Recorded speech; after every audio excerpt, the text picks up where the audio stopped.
forest ranger's son faced a charging grizzly. How the child's song calmed the bear will amaze you. Let us know where you're watching from.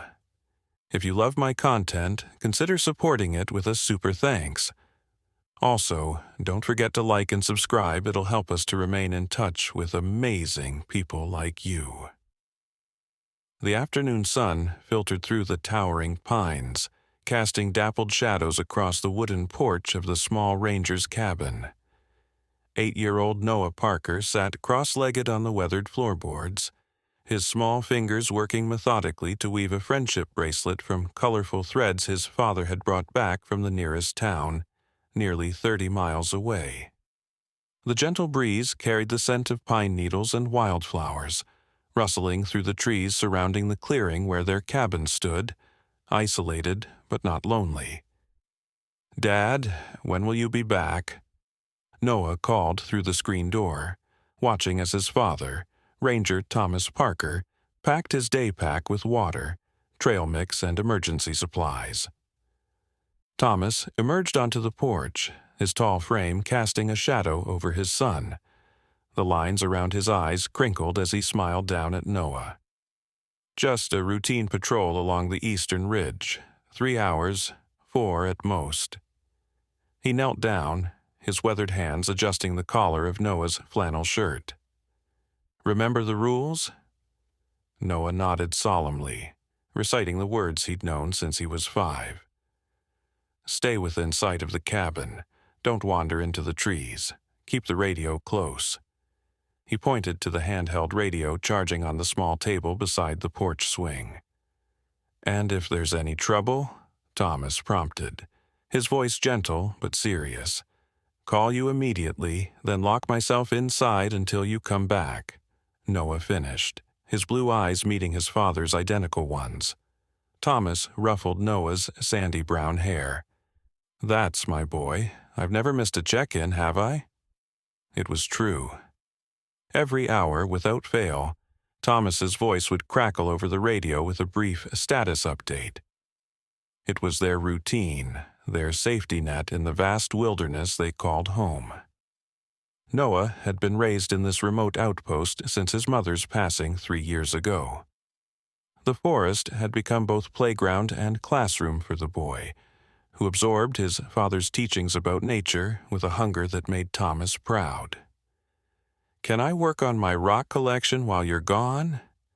Noah asked, already eyeing the small path that led to the stream just 50 yards from their cabin, comfortably within the sight of cabin rule. Thomas considered this for a moment. "The stream only," he agreed, "and take Ranger with you." At the sound of his name, their 3-year-old German shepherd lifted his head from his spot in the shade, ears perked forward attentively. Noah beamed. "Thanks, Dad." He watched as his father shouldered his pack, checked his bear spray, and adjusted his ranger hat. "I'll radio when I reach the first checkpoint," Thomas said, glancing at his watch. "About 30 minutes from now." With a final wave, Thomas headed down the trail that led east from their clearing. Noah watched until his father's forest green uniform blended with the trees, then disappeared around a bend. Ranger trotted to Noah's side, nudging the boy's hand with his wet nose. "Just you and me now, buddy," Noah said, scratching behind the dog's ears. "Want to check out the stream?" The stream babbled pleasantly as Noah carefully examined the smooth stones along its bank. Ranger patrolled nearby, occasionally sniffing at interesting scents but always keeping close to his young charge. Noah had been collecting rocks since he was 5, categorizing them in small wooden boxes his father had made. Today, he was hoping to find more of the sparkly quartz stones that were common in this area. As the afternoon wore on, Noah's collection grew. He had found 3 promising specimens when the radio crackled to life. "Noah, checkpoint 1. Everything clear. How are you doing, son?" His father's voice was slightly distorted but reassuringly familiar. Noah grabbed the radio from where it sat on a flat rock. "I'm good, Dad. Found some great rocks. Ranger is with me."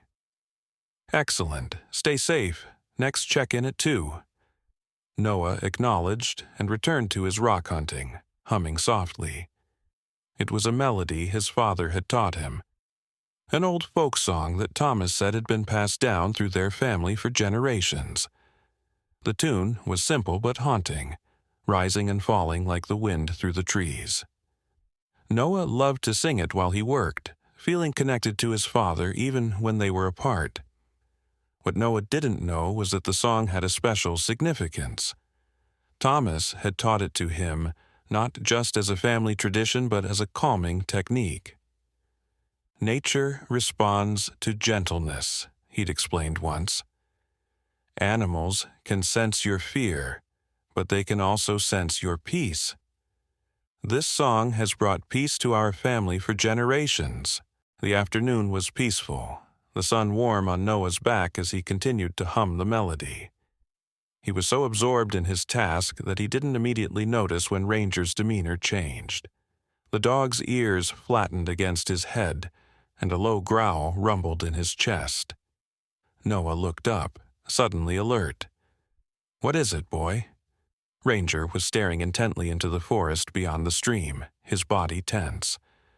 Noah followed the dog's gaze but could see nothing unusual among the trees. Still, a prickle of unease crept up his spine. His father had taught him to trust animal instincts. "Maybe we should head back to the cabin," Noah whispered, slowly gathering his rocks and slipping them into his pockets. He reached for the radio, his movements deliberate and careful. That's when he heard it. A deep, resonant snuffling sound followed by the crack of breaking branches. Something large was moving through the underbrush, heading directly toward the stream, toward them. Noah froze, his heart hammering against his ribs. Ranger's growl intensified, but the dog stood his ground, positioning himself between Noah and the approaching sound. "Dad," Noah whispered into the radio, his voice trembling slightly. "Dad, I think there's something in the woods." Static was his only answer. They were in a small valley, and sometimes the signal was blocked by the surrounding ridges. Noah swallowed hard, trying to remember everything his father had taught him about wildlife encounters. The bushes across the stream parted, and Noah's breath caught in his throat. A massive grizzly bear emerged from the forest, its fur gleaming golden brown in the afternoon sunlight. The bear stood on all fours, its massive head swinging from side to side as it tested the air. Noah estimated it stood over 3 feet tall at the shoulder, which meant it would tower over him if it rose to its hind legs. Ranger's growl turned into a series of sharp, warning barks. The bear's head swung toward them, small eyes focusing on the dog and boy with unnerving intensity. "Quiet, Ranger," Noah whispered, his fingers tightening around the dog's collar. His father's voice echoed in his mind. "Never run from a predator. It triggers their chase instinct." The bear huffed, a sound that seemed to vibrate the very air. Then, with surprising speed for such a large animal, it splashed into the stream, water spraying in all directions as it charged directly toward them. Noah's mind went blank with terror. Ranger lunged forward, barking frantically, but Noah knew the dog was no match for a full-grown grizzly. Time seemed to slow as the bear crossed the stream, water cascading from its massive form. In that moment of pure fear, something unexpected happened. The melody Noah had been humming earlier rose unbidden to his lips. His voice shook at first, barely audible over Ranger's barking and the bear's huffing breaths, but as the familiar notes flowed, Noah found a strange calm spreading through him. "Hush now, wild one," he sang, the words his father had taught him flowing naturally. "The forest is wide, the sky is deep, let peace find you as you roam." The bear slowed, confusion visible in its small eyes. It was less than 20 feet away now, close enough that Noah could see the water dripping from its fur, could smell its wild, musky scent. Ranger's barking faltered, the dog sensing the subtle shift in the atmosphere. Noah continued to sing, his young voice growing stronger with each note. Mountains rise and rivers flow, beneath the same sky we all know. Rest your weary, wandering soul. The forest welcomes you home. The bear stopped at the edge of the stream, its massive head tilting slightly as if puzzled by this small creature that made such unusual sounds. It huffed again, but the sound was different now, questioning rather than threatening. Noah didn't dare move, but he continued to sing, the melody wrapping around them like an invisible shield. Ranger had fallen silent, sensing that something extraordinary was happening. The stars above guide your way through darkest night and brightest day. Wild creature of forest deep, find your peace and gently sleep. The bear lowered its head, sniffing the ground. Then, to Noah's amazement, it sat back on its haunches, looking for all the world like an oversized, dangerous dog waiting for a treat. Noah kept singing, afraid that if he stopped, the spell would be broken and the bear would charge again. As the final notes of the song faded into the afternoon air, the bear gave one last huff. Then, as suddenly as it had appeared, it turned and ambled back across the stream, disappearing into the forest without a backward glance. Noah released a shuddering breath, his legs suddenly weak beneath him. Ranger whined softly, pressing against the boy's side as if offering support. The radio crackled to life in Noah's hand, making him jump. "Noah? Noah, do you copy? What's happening?" His father's voice was urgent, concerned. With trembling fingers, Noah pressed the talk button. "Dad," he said, his voice surprisingly steady. "You won't believe what just happened." "Noah?" Thomas's voice cracked with worry. "Are you hurt? Is it an emergency?" "No, Dad, I'm okay," Noah assured him quickly, his eyes still scanning the tree line where the bear had disappeared. "There was a grizzly, a huge one. It charged us at the stream." "Dear God," Thomas's voice went hollow. "Are you safe?" "Is Ranger okay? Get back to the cabin immediately." "We're both fine," Noah said, his heart still racing despite the danger having passed. "Dad, the strangest thing happened. I sang the song, our family song, and the bear just stopped. It listened and then turned around and left." The radio went silent for so long that Noah wondered if they'd lost the connection. Finally, his father's voice returned, oddly quiet. "You sang the song? The one I taught you?" "Yes. It was coming right at us, and I didn't know what to do. The song just came out," Noah explained, beginning to walk quickly back toward the cabin with Ranger pressed closely against his leg. "Did I do something wrong?" "No, son, you did exactly right," Thomas replied, his voice thick with emotion. "Get back to the cabin and lock the door. I'm coming home now." "But your patrol can wait. I'll be there in 30 minutes. Don't go outside again until I get there." Noah hurried along the path, clutching the radio tightly. The encounter had left him shaken, yet strangely exhilarated. He had faced a charging grizzly and survived. More than that, he had somehow turned the bear away, with nothing but his voice and an old family melody. As he reached the cabin, Noah couldn't help but glance back at the forest. Something about the encounter felt significant, as if a door had opened to a world he didn't fully understand. Ranger seemed to sense his thoughts, whining softly and nudging him toward the cabin steps. "You're right, boy. Let's get inside." Once safely in the cabin, Noah went straight to the small bookshelf in the living area. His father kept a journal there, a thick, leather-bound book where he recorded wildlife sightings, weather patterns, and other observations from his years as a ranger. Noah had seen him writing in it many times but had never read it himself. Something told him he might find answers there. He was just reaching for the journal when he heard the distant sound of an approaching vehicle, not his father's usual measured footsteps, but the rumble of a truck engine. Noah frowned.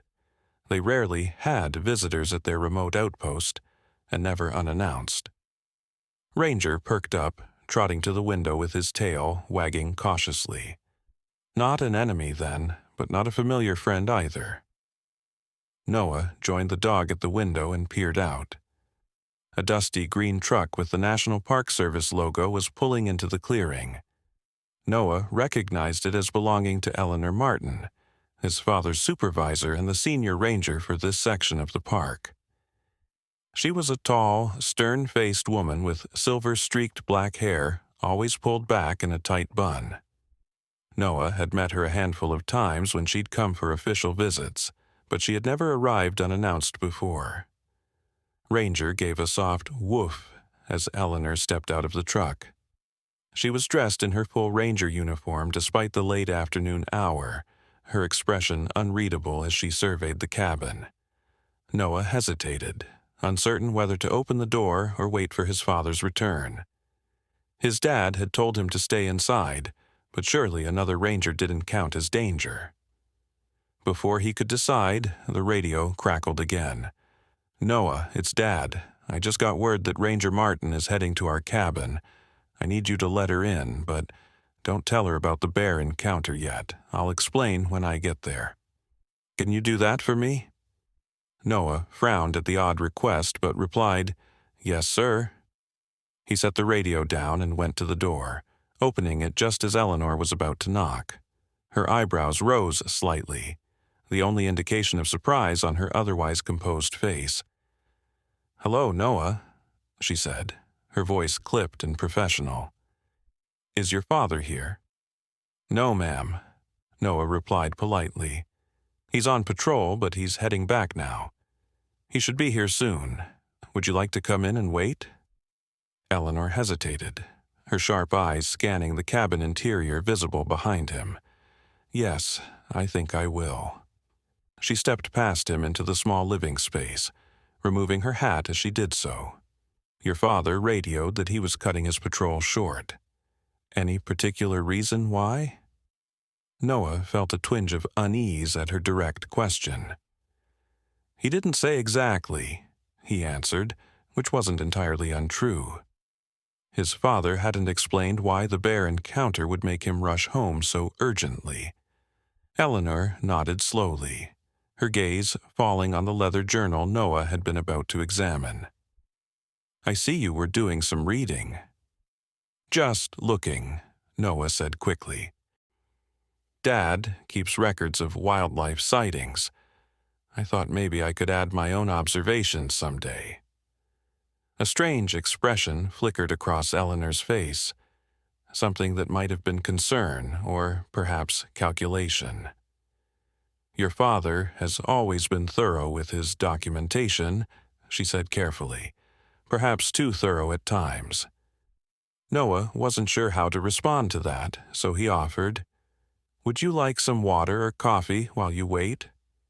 "Water would be fine," Eleanor replied, settling herself at the small kitchen table. As Noah filled a glass from the pitcher in the refrigerator, she asked casually, "Have you seen anything interesting on your father's patrol route recently? Any unusual wildlife behavior?" Noah's hand trembled slightly as he set the water glass before her. "Not really," he said, thinking of the bear's reaction to his song just an hour earlier. "Just the usual deer and squirrels." Eleanor took a small sip of water, her eyes never leaving Noah's face. "Your father has reported some concerning observations lately. Bears acting strangely, approaching human areas when they normally wouldn't." "Is that why you're here?" Noah asked, genuinely curious now. Eleanor set the glass down, carefully. "Partially. There's been discussion among park management about relocating some of the ranger stations, including this one, moving them farther from certain sensitive areas. Noah felt a surge of panic. This cabin was the only home he could remember clearly. But we've always lived here.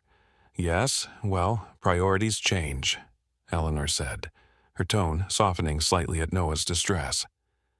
Conservation efforts must sometimes take precedence over tradition. Before Noah could respond, the door burst open, and Thomas Parker strode in, still wearing his backpack and looking winded, as if he'd run the final stretch of the trail.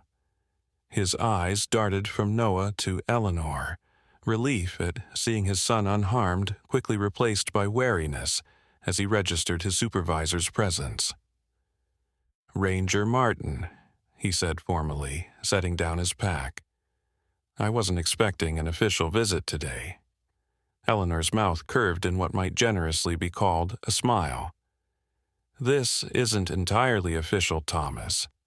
More of a courtesy call." Thomas moved to stand beside Noah, placing a protective hand on his son's shoulder. "Noah, why don't you take Ranger outside for a few minutes while Ranger Martin and I talk?" "But Dad," Noah began, confused by the tension crackling in the air. "Just for a few minutes," Thomas insisted gently. "Stay on the porch where I can see you." Noah hesitated, torn between curiosity and obedience. Finally, he nodded, calling Ranger to follow him outside. As he closed the door behind him, he heard Eleanor's voice, low and urgent. "Thomas, the board has questions about your latest reports, especially concerning the Parker Meadow incidents." Noah settled on the porch steps, wishing he could hear more of the conversation. Parker Meadow was about 3 miles north of their cabin, a beautiful alpine clearing filled with wildflowers in the summer. His dad had taken him there many times, but had never mentioned any incidents. Ranger whined softly, pressing against Noah's side as if sensing his confusion. Noah absently stroked the dog's fur, his mind replaying the bear encounter. Something about it felt connected to the tension between his father and Eleanor, though he couldn't understand how or why. The cabin door opened sooner than Noah expected. His father stood in the doorway, his expression troubled. "Noah, come inside. Ranger Martin is leaving now." Noah obeyed, Ranger padding faithfully at his heels. Eleanor was gathering her things, her movements sharp and efficient. She paused as Noah entered, studying him with renewed interest. "Noah, your father tells me you had quite an encounter today," she said, her tone carefully neutral. Noah glanced at his father, who nodded encouragingly. "Yes, ma'am, a grizzly at the stream." "And you sang to it?" The question held a note of skepticism. "It was an old song Dad taught me," Noah said defensively. "The bear was charging and I just started singing. And it worked. The bear stopped and then left." Eleanor's eyes narrowed slightly as she looked from Noah to Thomas. "Fascinating," she said finally. "Thomas, we'll continue our discussion tomorrow at headquarters. I expect your full report on this incident by then." With a brisk nod to Noah, she strode out of the cabin, the door closing firmly behind her. Thomas sank into his chair at the table, looking suddenly exhausted. Noah approached cautiously, uncertain about his father's mood. "Dad, did I do something wrong by telling her about the bear?" Thomas shook his head. "No, son. She already knew something had happened. Better she hear a simplified version from us than piece it together herself." He ran a hand through his hair, a gesture Noah recognized as a sign of deep thought. "We need to talk about what happened today, about the song." Noah pulled out the chair opposite his father and sat down. "It was so strange, Dad. When I started singing, it was like the bear could understand me somehow." Thomas nodded, his expression grave. "The song has been in our family for generations. My father taught it to me, just as I taught it to you. But it's more than just a melody, Noah. It's a kind of connection. Connection to what? To the forest, to the creatures that live here. Thomas leaned forward, his voice dropping to almost a whisper even though they were alone. Our family has always had a special relationship with this land. My grandfather was one of the first rangers in this park. Did you know that? Noah shook his head, fascinated by this glimpse into their family history. He discovered something special about this particular region of the forest. Thomas continued. Something that most people wouldn't understand or believe. The Parker family has been protecting that secret for nearly a century. A thrill of excitement and trepidation ran through Noah. What secret? Thomas seemed to wrestle with himself for a moment, then stood up. I think it's time I showed you, rather than just told you. He glanced at his watch. It's getting late, but we still have a few hours of daylight left. Get your jacket. Are we going somewhere? Noah asked, already moving to obey. Yes, Thomas replied, retrieving his pack and checking its contents. To Parker Meadow. There's something there you need to see. Something that will help you understand what happened with the bear today, and why Ranger Martin is so interested in our family. Noah's mind raced with questions as he pulled on his jacket. What secret could his family possibly be protecting? And how did it connect to his encounter with the grizzly? As he followed his father out of the cabin, Noah couldn't shake the feeling that his life was about to change in ways he couldn't begin to imagine. The forest seemed different as they hiked the familiar trail toward Parker Meadow. The late afternoon sunlight slanted through the trees, creating long shadows that stretched across their path. Noah stayed close to his father, Ranger trotting alongside them, alert and watchful. "Dad," Noah ventured after they'd been walking for about 20 minutes. "Why did Ranger Martin, say they're thinking about relocating our station?" Thomas's pace slowed slightly. "Conservation politics," he said, but his tone suggested there was more to it. "This area has seen increased bear activity in recent years. The official concern is that having rangers stationed so deep in their territory might be causing stress to the bear population." "But that doesn't make sense," Noah protested. "You always taught me that our presence helps protect the bears from poachers and keeps hikers from getting into trouble." "You're right," Thomas agreed, "and for most rangers that would be the end of it. But our family—" He hesitated, choosing his words carefully. The Parkers have always had a different relationship with the wildlife here, especially the bears. Noah thought of the grizzly at the stream, how it had responded to his song. Because of the song. "The song is part of it," Thomas acknowledged. "But it's more than that. It's about understanding and respect, a connection that goes back generations."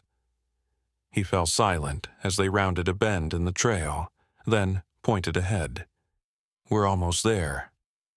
Parker Meadow spread out before them, a natural clearing amid the dense forest. Wildflowers dotted the tall grasses, swaying gently in the evening breeze. Mountains rose in the distance, their peaks still holding patches of snow despite the summer warmth. It was beautiful, peaceful, exactly as Noah remembered it from their previous visits. "I don't understand," Noah said, looking around. "What are we here to see?" Thomas checked his watch again. "Patience. We need to wait until sunset. That's when they usually come." "They?" Noah echoed. His father didn't elaborate, instead leading the way to a large fallen log at the edge of the meadow. "This is a good spot to watch from. Not too exposed, but with a clear view." As they settled on the log, Thomas pulled a small cloth-wrapped bundle from his pack. Unwrapping it revealed several strips of dried meat, jerky, but not like any Noah had seen before. "Is that bear jerky?" Noah asked, surprised. Bear hunting was strictly controlled in the park, and his father had never mentioned hunting one. "No," Thomas said with a slight smile. "Elk, but prepared with a special blend of herbs and honey. The bears love it." "We're going to feed bears?" Noah couldn't hide his shock. His father had always been adamant about never feeding wildlife, warning that it created dangerous dependencies and altered natural behaviors. "Just once," Thomas assured him, "to help them recognize us. After that, the connection is established, and food isn't necessary." Noah was bursting with questions, but something in his father's demeanor suggested that patience would yield more answers than persistent questioning. So, they sat in companionable silence as the sun began its descent toward the mountaintops, painting the sky in brilliant oranges and pinks. As the first stars appeared in the deepening twilight, Thomas straightened, his attention focused on the far side of the meadow. "Look," he whispered. At first, Noah saw nothing unusual, just the darkening meadow and the shadowy line of trees beyond. Then movement caught his eye. A large form emerged from the forest, moving with surprising grace for its size. A bear. Not the same grizzly from the stream, Noah realized. This one was darker, with a distinctive silver-tipped coat that gleamed in the fading light. It paused at the edge of the meadow, nose raised as it tested the air. "That's Old Silver," Thomas murmured. "He's the patriarch of this region, nearly 20 years old, which is ancient for a wild grizzly." Noah watched in awe as the massive bear surveyed the meadow. Then, incredibly, the bear seemed to look directly at them, its small eyes gleaming with what Noah could only describe as recognition. Thomas slowly stood, lifting his hand in what appeared to be a greeting. To Noah's amazement, the bear rose onto its hind legs, towering over the meadow grasses, and lifted its front paw in what looked unmistakably like a mirroring of his father's gesture. "Dad," Noah breathed. Is he waving at us?" "Acknowledging us," Thomas corrected gently, "letting us know that he sees us and accepts our presence in his territory." As they watched, Old Silver dropped back to all fours and continued into the meadow. Behind him, more bears emerged from the trees. A female with 2 half-grown cubs, another male slightly smaller than Old Silver, and finally, bringing up the rear, the grizzly Noah recognized from the stream. "They're a community," Thomas explained quietly. "Not quite a family in the way we think of it, but a loose alliance. They tolerate each other's presence more than most bears would, sharing this territory and its resources." "And they know you?" Noah asked, watching as the bears spread out across the meadow, some grazing on the grasses, others digging for roots or insects. "They know the Parker scent," Thomas said. "They know we're not a threat. And now they know you too, especially after today." The bear from the stream lifted its head, sniffing the air. Its gaze fell on Noah, and for a heart-stopping moment, boy and bear regarded each other across the meadow. "Sing," Thomas encouraged softly. "The song you sang earlier, let her hear it again." Noah hesitated, then began to sing, his young voice carrying clearly in the evening air. "Hush now, wild one. The forest is wide, the sky is deep. Let peace find you as you roam." The effect was immediate and astonishing. All activity in the meadow ceased as every bear turned toward the sound. The female from the stream took several steps in their direction, her movements curious rather than threatening. Thomas joined in, his deeper voice harmonizing with Noah's. "Mountains rise and rivers flow. Beneath the same sky we all know." As they sang together, the bears listened with what appeared to be rapt attention. Even the cubs sat still, their usual playfulness temporarily subdued. When the final notes faded away, a profound silence fell over the meadow. Then, incredibly, Old Silver lifted his massive head and released a sound. Not quite a roar, more like a rumbling, melodic growl that rose and fell in pitch. The other bears joined in, creating an eerie chorus that sent shivers down Noah's spine. "They're singing back," Noah whispered when the bears finally fell silent. Thomas nodded, his face solemn. "This is the Parker legacy, Noah. Not just protecting the wilderness, but communicating with it. Understanding it in a way few humans ever will." "Is this why Ranger Martin wants to relocate our station? Because she knows about this?" "She suspects," Thomas corrected. "But she doesn't understand. To her and to the park management, any unusual interaction between humans and wildlife is potentially problematic.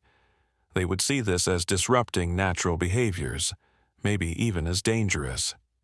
"But it's not," Noah protested. "It's beautiful."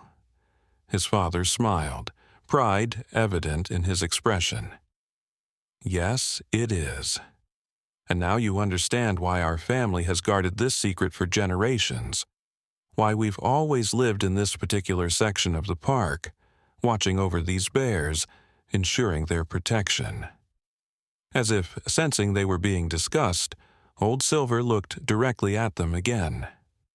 Then, with deliberate movements, the ancient Grizzly approached, stopping about 50 yards away, close enough for clear observation but maintaining a respectful distance.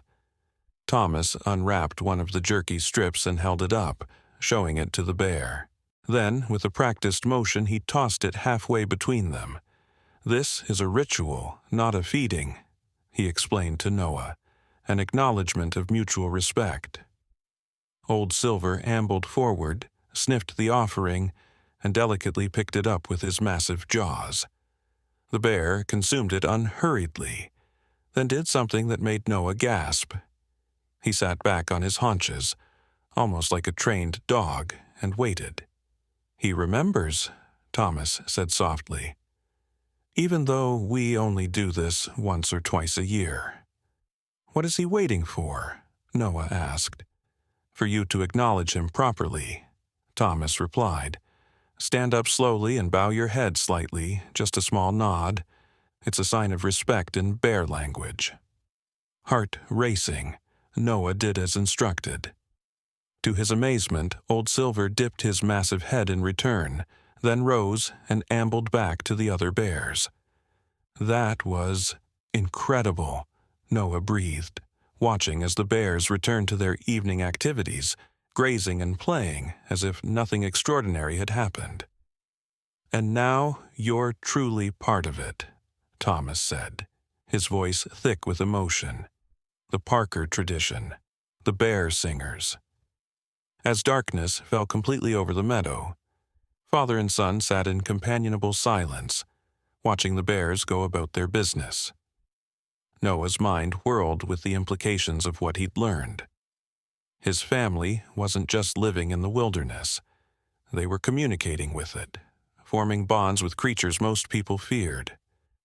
"Dad," he said finally, "will I be a ranger someday too? So I can stay here and protect the bears?"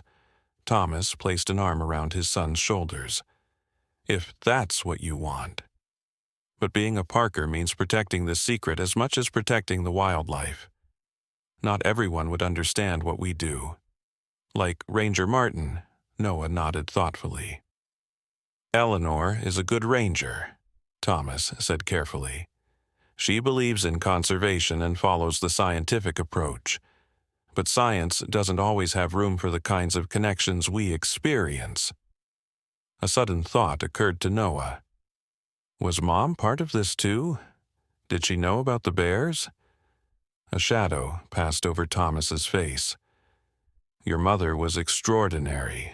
She didn't have the Parker bloodline, but she had an instinctive understanding of the forest that I've rarely seen in anyone else. The bears accepted her as one of us." He swallowed hard. In fact, it was Old Silver who found her, that day in the snowstorm. Noah's breath caught. His father rarely spoke about the accident that had taken his mother's life 3 years ago. He knew only that she had been caught in a sudden blizzard while photographing wildlife, and that by the time search parties located her, it had been too late. Old Silver led me to her, Thomas continued quietly. I was out searching with the rescue team, but we were looking in the wrong area. Then I heard him, that same singing sound he made tonight. He was calling me, guiding me.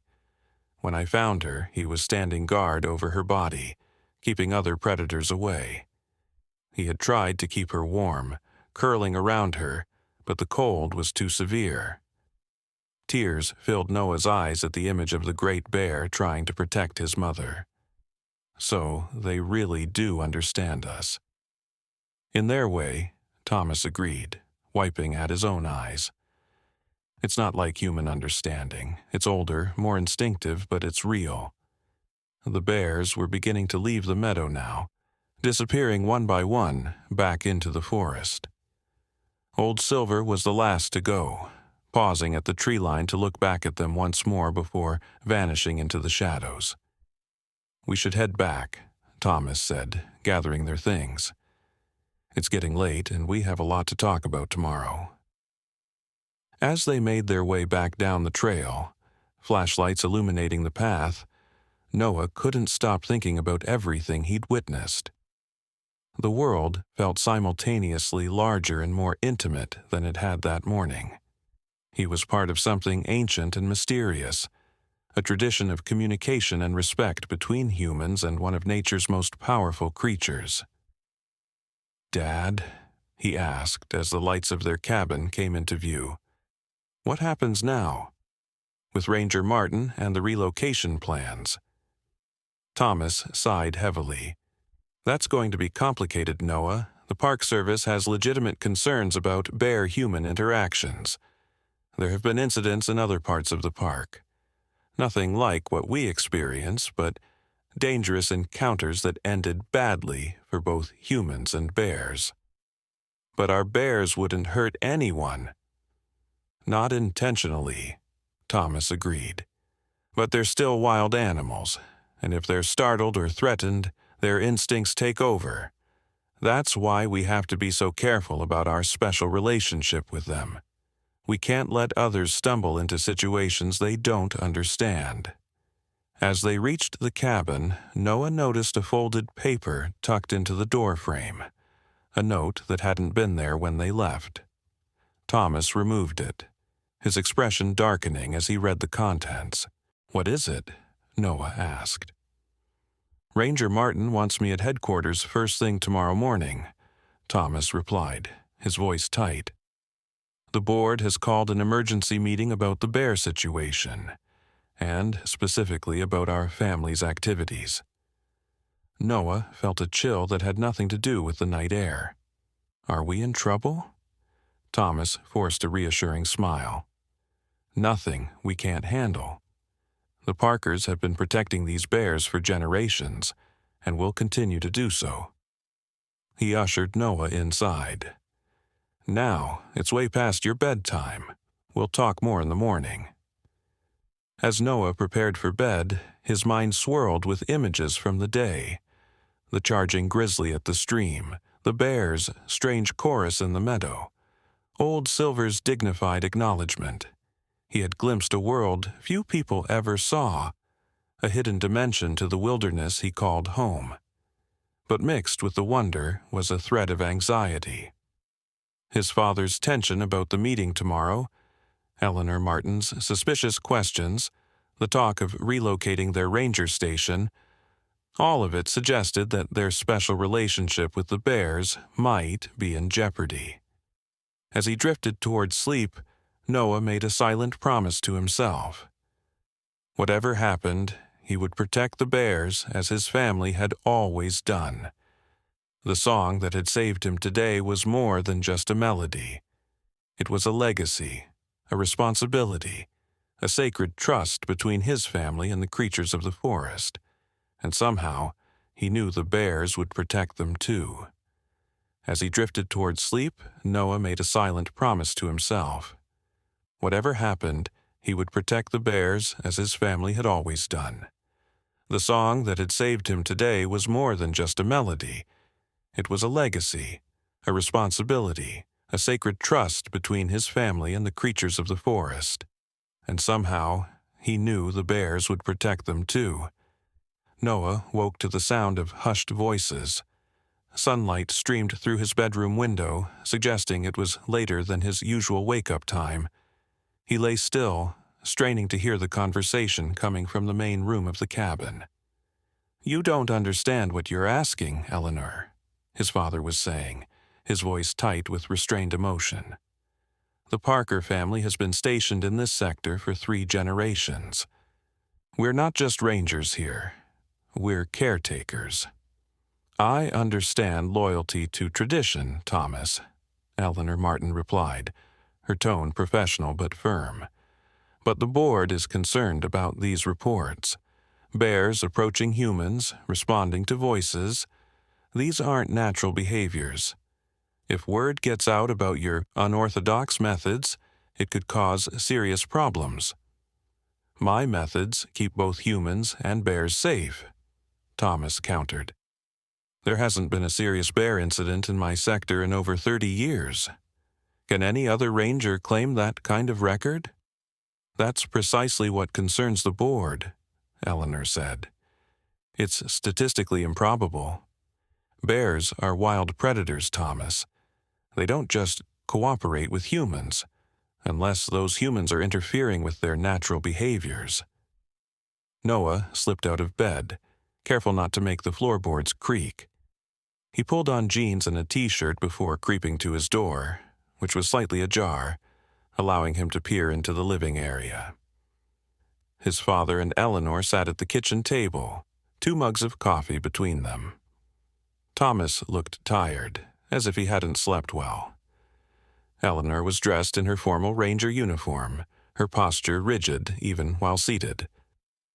"What exactly are you accusing me of, Eleanor?"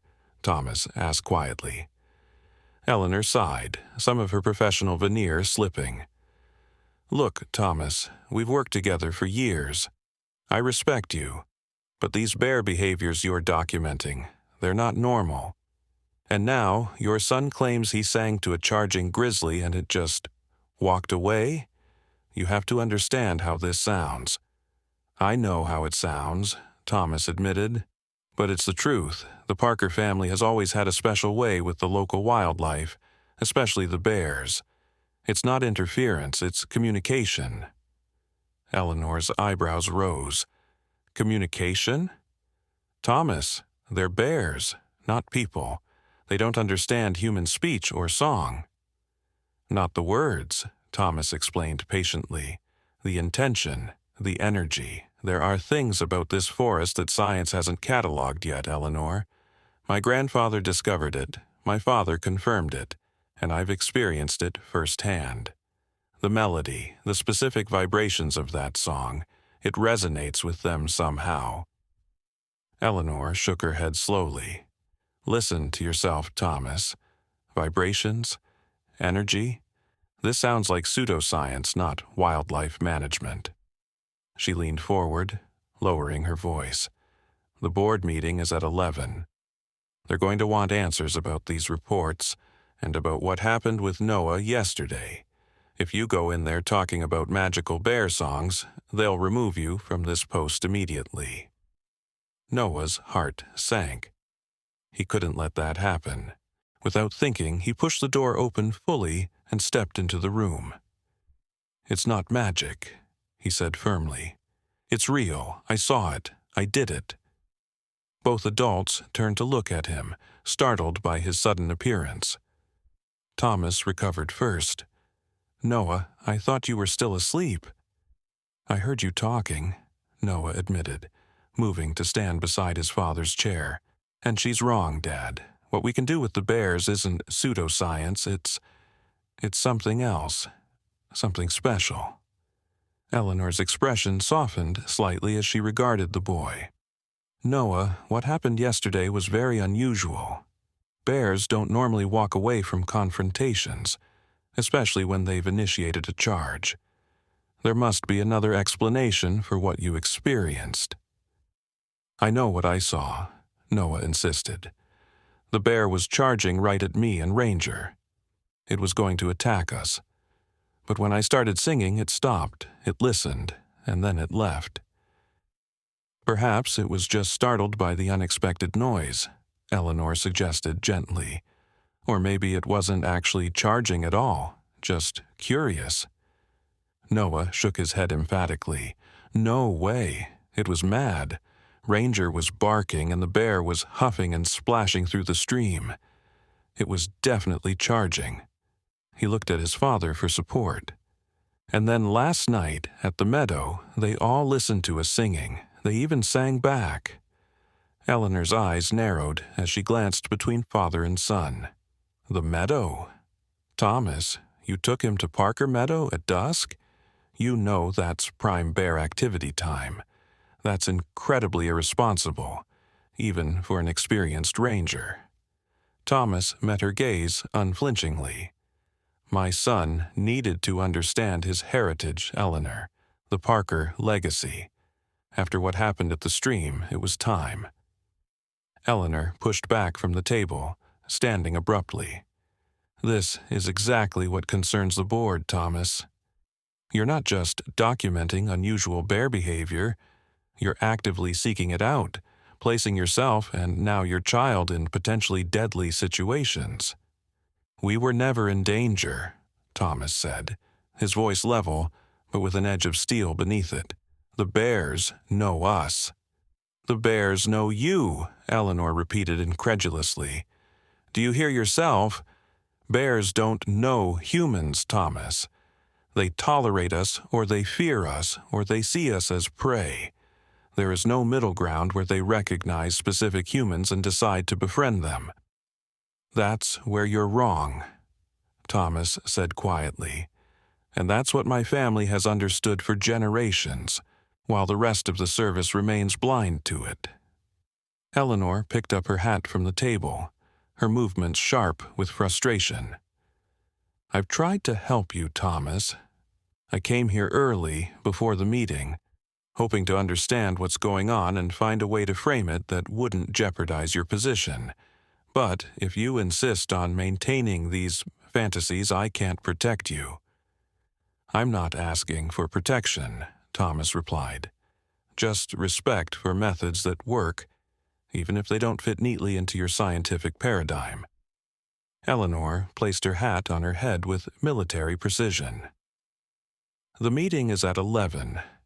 I suggest you prepare a more rational explanation for the board than singing bears and family legacies. She nodded stiffly to Noah. Good day, Noah. As she strode to the door, Noah blurted out, Ranger Martin, wait! Eleanor paused, looking back at him with a mixture of impatience and curiosity. If I could show you, Noah said hesitantly, if I could prove that what Dad and I are saying is true, would that make a difference? A flicker of something, perhaps doubt, perhaps compassion, crossed Eleanor's face. Noah, I appreciate your conviction, but please, Noah interrupted. Just give us a chance to prove it, before the meeting. Thomas looked at his son with surprise, then turned to Eleanor. The boy has a point. You've heard our explanation and dismissed it. But have you ever actually witnessed what happens when we interact with the bears? Not just observed from a distance, but been part of it? Eleanor hesitated, clearly torn between professional skepticism and natural curiosity. What exactly are you proposing? Old Silver is usually at the Eastern Creek around this time of morning, Thomas said. It's only a 20-minute hike. We can be there and back before the meeting. Old Silver? Eleanor questioned. The patriarch Grizzly of this region, Noah explained eagerly. He's huge, with silver-tipped fur. He's super old for a bear, almost 20. Eleanor checked her watch, frowning. This is highly irregular. So is relocating a ranger family that served this park faithfully for 3 generations, Thomas pointed out quietly. After a long moment, Eleanor nodded curtly. Fine. 20 minutes there, 20 minutes back. That leaves us 1 hour for this demonstration. But Thomas, if this is some kind of delay tactic— It's not, Thomas assured her. Noah, get your boots on. I'll pack some water. As Noah hurried to prepare, his heart raced with a mixture of excitement and trepidation. He believed completely in what he'd experienced yesterday, but he also understood that Eleanor Martin required more tangible proof. Could they really convince her in just 1 hour? And what if old Silver wasn't at the creek? Or worse, what if he was in a bad mood? 10 minutes later, they were hiking along a narrow trail that wound through dense pine forest. Thomas led the way, with Noah in the middle and Eleanor bringing up the rear. Ranger trotted alongside Noah, occasionally ranging ahead to sniff at interesting scents but always returning quickly. This trail isn't on any of the official park maps, Eleanor observed, ducking under a low-hanging branch. It's an old game trail, Thomas explained over his shoulder. My grandfather mapped many of these unofficial paths. They're useful for monitoring wildlife movement without disturbing their usual patterns. Or for engaging in unauthorized wildlife interactions, Eleanor muttered, though not quietly enough that Noah couldn't hear. Noah glanced back at her, noting the tight set of her mouth and the skeptical look in her eyes. He wondered what had made her so closed off to possibilities beyond her scientific training. Did she really believe that humans had discovered and cataloged everything there was to know about nature? The trail began to slope downward, and the sound of running water reached their ears. Thomas slowed his pace, motioning for silence. They crept forward more cautiously until they reached the edge of a small clearing where a creek bubbled over smooth stones. Thomas held up a hand, signaling them to stop within the shelter of the trees. He scanned the opposite bank, then pointed. Noah followed his father's gesture and felt a thrill of excitement. There, partially obscured by a stand of young aspens, was the massive form of Old Silver.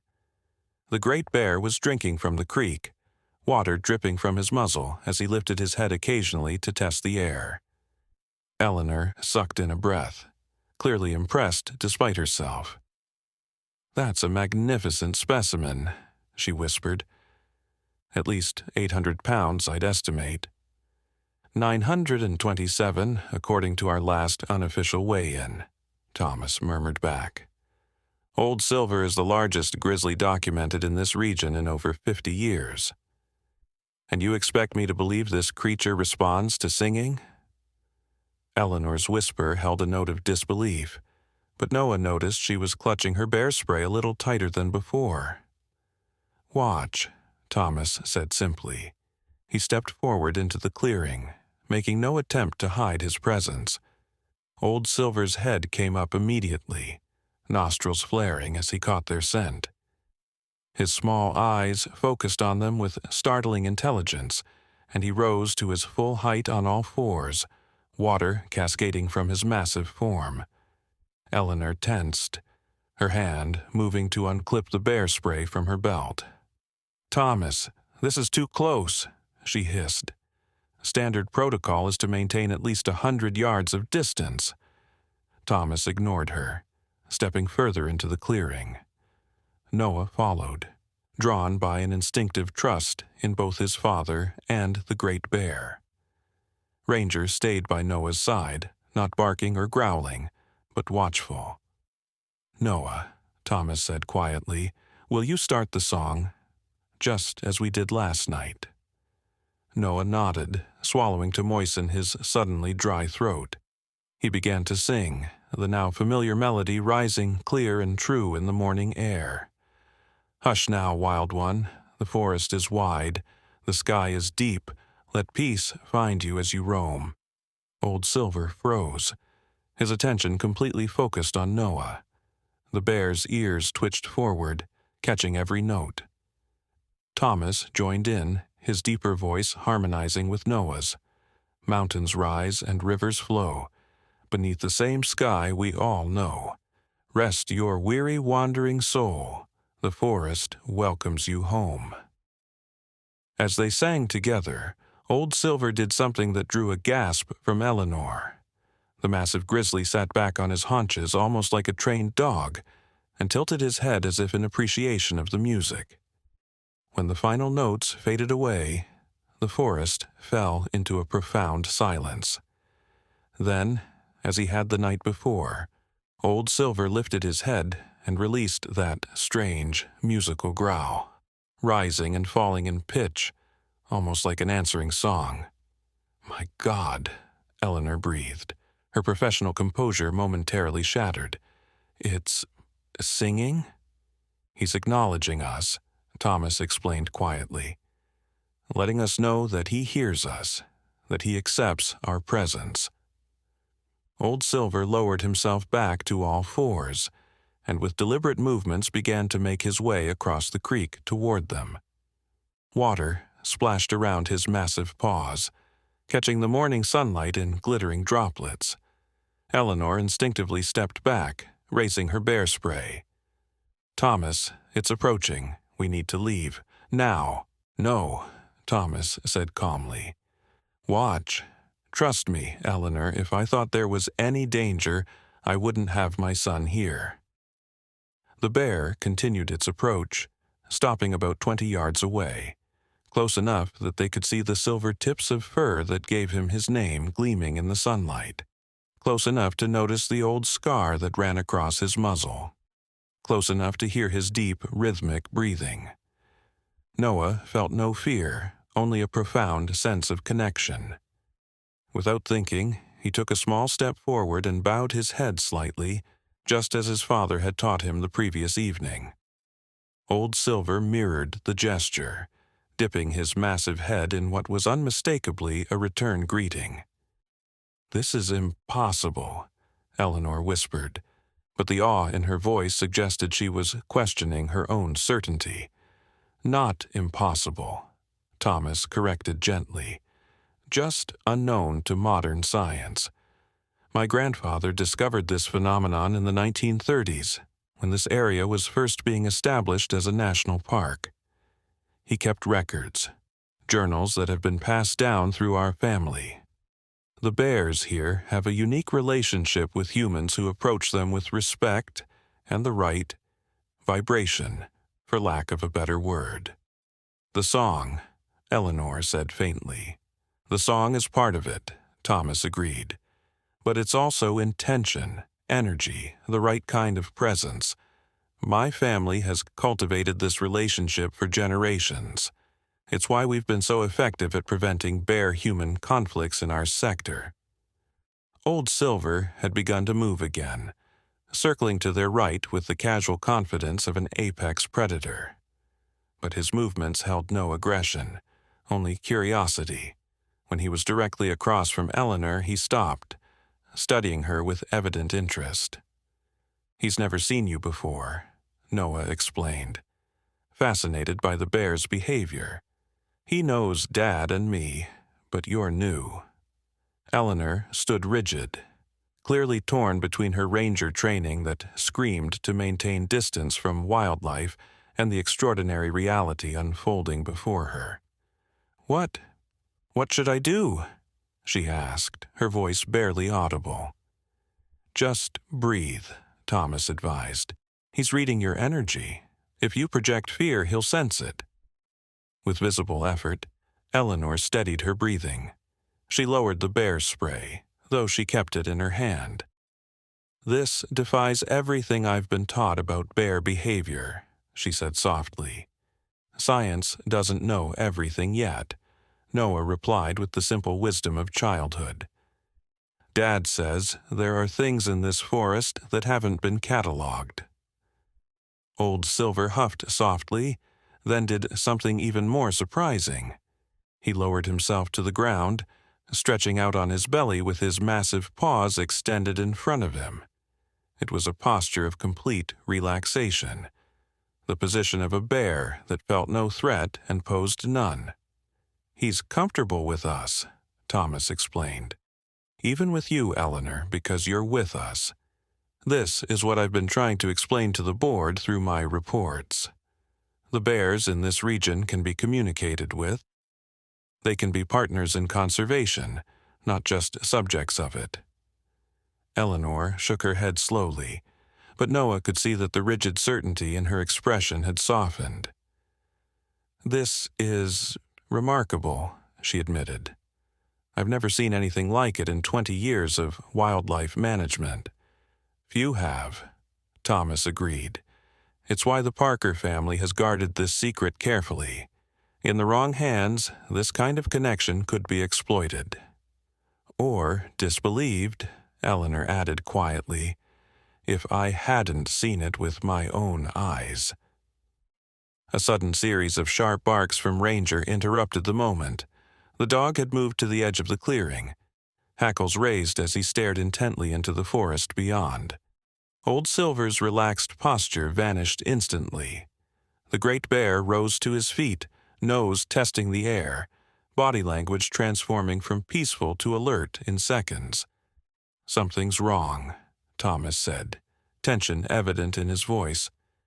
"Noah, come here." Noah quickly moved to his father's side, sensing the change in the atmosphere. "What is it, Dad?" "I'm not sure," Thomas replied, scanning the tree line. "But both Ranger and Old Silver sense something." A movement at the edge of the clearing caught Noah's attention. At first, he thought it might be another bear, but then he realized it was a human figure, a man dressed in dark clothing, partially concealed behind a large pine. "There's someone watching us," Noah whispered, pointing discreetly. Thomas followed his son's gesture, eyes narrowing as he spotted the observer. "That's not park personnel," he said quietly. "Wrong clothing, wrong equipment." Eleanor had seen the figure too. Her professional demeanor snapped back into place. "Sir," she called out authoritatively, "this is a restricted research area. Please identify yourself." The figure disappeared behind the tree. A moment later, they heard the sound of someone crashing hurriedly through the underbrush, moving away from the clearing. "A poacher?" Noah suggested, remembering his father's warnings about people who illegally hunted wildlife in the park.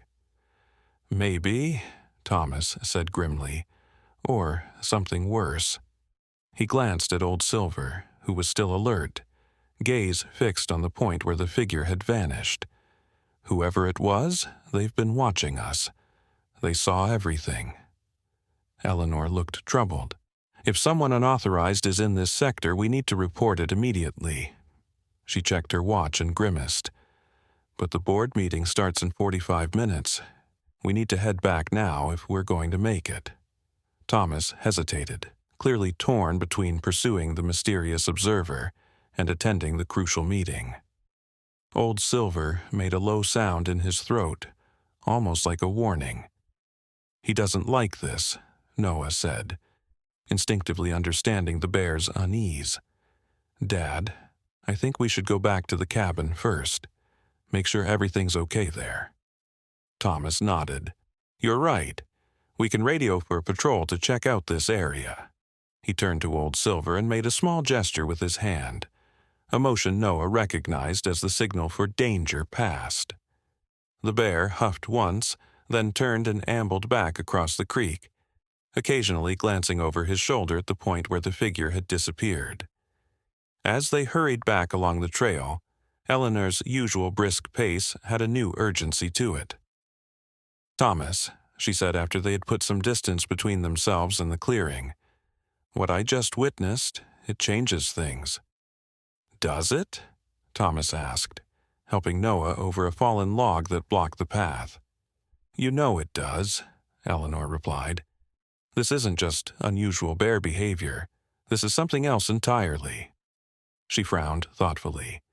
But that man watching us, that complicates matters." "How so?" Thomas prompted.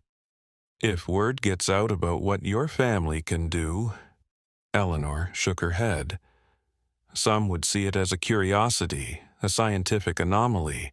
Others might see it as an opportunity to exploit.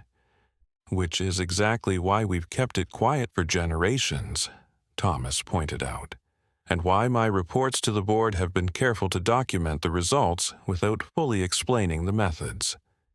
They emerged from the forest to see their cabin in the distance. Everything appeared normal, but Thomas's pace quickened nonetheless. "Noah, stay with Ranger Martin while I check inside," he instructed as they approached the clearing. "But, Dad—" "No arguments," Thomas said firmly. "Wait here until I give the all-clear." Noah reluctantly stayed beside Eleanor as his father approached the cabin, moving with the cautious alertness that years of ranger training had instilled. Thomas circled the structure once, checking windows and doors before disappearing inside. "Is everything always this dramatic in the Parker household?" Eleanor asked, her attempt at humor not quite hiding her genuine concern. "Not usually," Noah admitted. "But things have been weird since yesterday. First the bear at the stream, then your visit, now that guy watching us." He looked up at Eleanor earnestly. "You saw it though, right? You believe us now?" Eleanor was quiet for a moment, her expression thoughtful. "I saw something I can't explain," she acknowledged. "Something that challenges everything I thought I knew about bear behavior." She gave Noah a small smile. "And yes, I believe you and your father are doing something extraordinary here." Before Noah could respond, Thomas emerged from the cabin, waving them forward. "All clear," he called, "but we need to hurry if we're going to make that meeting." As they approached, Noah could see that his father was holding something, a piece of paper that appeared to have been left at the cabin. "What's that, Dad?" Thomas's expression was grim. It was tucked into the doorframe. No signature, just this. He held up the paper for Eleanor to see. On it was a crudely drawn image of a bear with a line through it, and below the words, "Unnatural, must be stopped." Eleanor's face paled. "A threat?" "Seems that way," Thomas agreed, folding the paper carefully and tucking it into his pocket. "Which means our observer at the creek wasn't just a hiker who wandered off trail. Someone knows about us, about what we do." "But who?" Noah asked, a cold feeling settling in his stomach. "And how? We've always been so careful." Thomas shook his head. "I don't know, son, but this changes the stakes for the board meeting." He turned to Eleanor. "Will you help us? Not just to keep our post here, but to protect what my family has been safeguarding for generations." Eleanor straightened, her decision visibly solidifying in her expression. "Yes. What we witnessed today, it needs to be protected, not just for your family, but for what it might teach us about communication with wildlife." She checked her watch again. "We have 30 minutes to get to headquarters. I'll drive." As they climbed into Eleanor's Park Service truck, Noah couldn't shake the feeling that their lives had shifted fundamentally in the past 24 hours. His encounter with the bear at the stream had opened a door to a deeper understanding of his family's legacy, but it had also exposed that legacy to unknown threats. The truck bounced along the rough access road, jostling its passengers as Eleanor drove with focused determination. Through the window, Noah caught glimpses of the familiar forest, his home, his playground, his inheritance. He wondered if he would see it the same way again. "Dad," he said quietly, leaning forward from the back seat, "who do you think left that note?